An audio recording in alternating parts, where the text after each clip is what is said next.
Okay, Assalamualaikum warahmatullahi wabarakatuh, dan salam sejahtera. Allahumma shalli ala sayyidina Muhammad. Okay, selamat pagi. Saya ucapkan kepada semua yang menonton video analisa dan refresh teknik Bima Effect. Okay, di sini saya nak bagi seberapa penerangan tentang cara ataupun selepas kita buat mapping untuk kita masuk entry, tetapi market masih berlawan arah. Okey, tetapi kenapa kita masih lagi hold entry kita selepas kita buat mapping? Okey, jom kita tengok. Okey, sekarang saya tunjuk satu pair, iaitu NZD USD. Okey, jom kita tengok. Okey, untuk pair ini, okey, apa yang saya terangkan, di sini adalah pair yang mana saya ambil pada hari Isnin. Saya dah entry pada hari Isnin. Bermakna saya dah buat mapping di sini. Okey, saya buang yang atas ni. Okey, bagi jelas. Okey, dia masih lagi dalam keadaan zone, kita kata baru perubahan trend berlaku. Okey, masih baru. Okey, bermakna kita masih lagi berada di awal, okey, di awal pucuk untuk kita entry. Cuma dia ada kenaikan pada pagi tadi. Okey, pada pagi tadi jom kita tengok di H1. Okey, di H1 dia ada naik, okey, pagi tadi. Itu tak ada masalah. Saya stay lagi dengan saya entry. Okey, sebab apa saya yakin dengan analisa saya bahawa selepas berlaku cross RSI dan MA di zon 70 dan ke atas, bermakna akan berlaku penurunan semula. Cuma okey, kenapa dia naik, itulah kita katakan sebagai satu peluang untuk kita menambah lagi entry. Okey, bukan maksudnya kita entry tak terus jatuh, tak. Ada masa dia akan terus turun selepas kita entry, dan ada masa bila kita entry mengikut line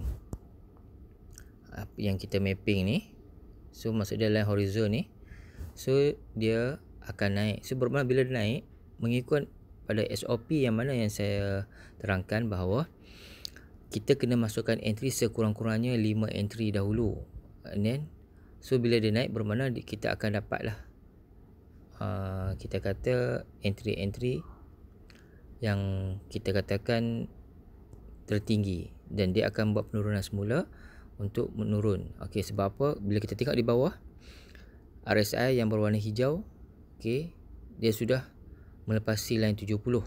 Okey, dan dia akan buat penurunan sehingga mana? Sehingga mencecah line 30. Okey, line 30 ni, lebih kurang price dia di sinilah. Okey, ini target. Kita target saja. Tetapi kalau kita punya profit tadi sudah melepasi target sehari 10%, bagi saya sudah memadai untuk kita close. Okey, jika dia turun juga melebihi, bermakna melebihi daripada target kita 10%, itu sebagai bonus tambahan kita. Okey, ada yang bertanya kenapa bila kita buat mapping MA tadi akan bergerak-gerak. Okey, bermakna itu tak ada masalah.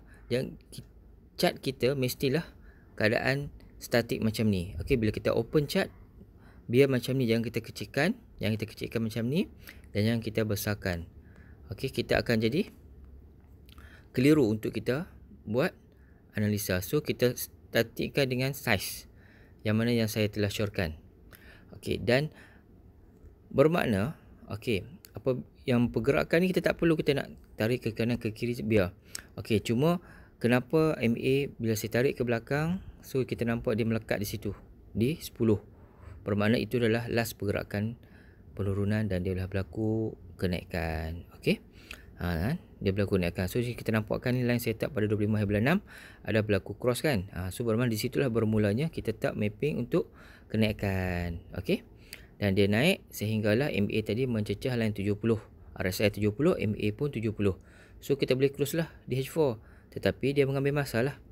Okey, banyak hari. Okey, kalau yang suka fokus pada swing, dia dapatlah banyak, dan dia pula tak perlulah melihat pada kita kata setiap hari chart tersebut untuk dia dapatkan entry. Tetapi bagi yang ingin setiap hari mendapat profit, so pada nasihat saya, seeloknya letakkanlah target setiap hari.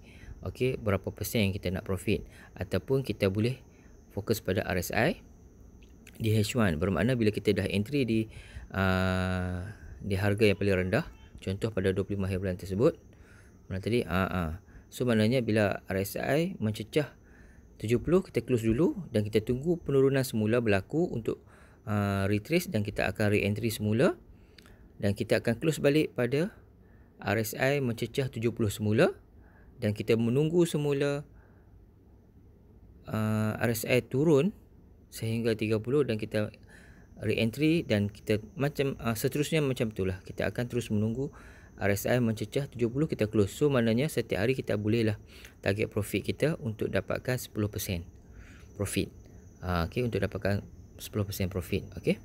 So jadi terjawab bagi saya masalah MA tadi yang mana bergerak. So maknanya untuk menggunakan teknik BIMO FX, hanya analisis, kita buka chart dan size tidak perlu kita kecilkan atau kita besarkan.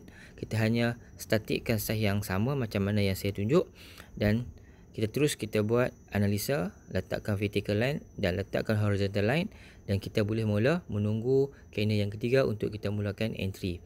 Adakah kita perlu entry pada instant, ataupun kita kena buat penny order sebanyak 5 entry. Okey, dan kita hanya menunggu profit tersebut. So teknik yang relax, kita tak perlu nak kejar nak profit terlalu banyak. Okey, sehingga kan akhirnya profit dan modal tadi habis macam tu saja. Okey, so kita biar kita trade dalam keadaan santai-santai saja.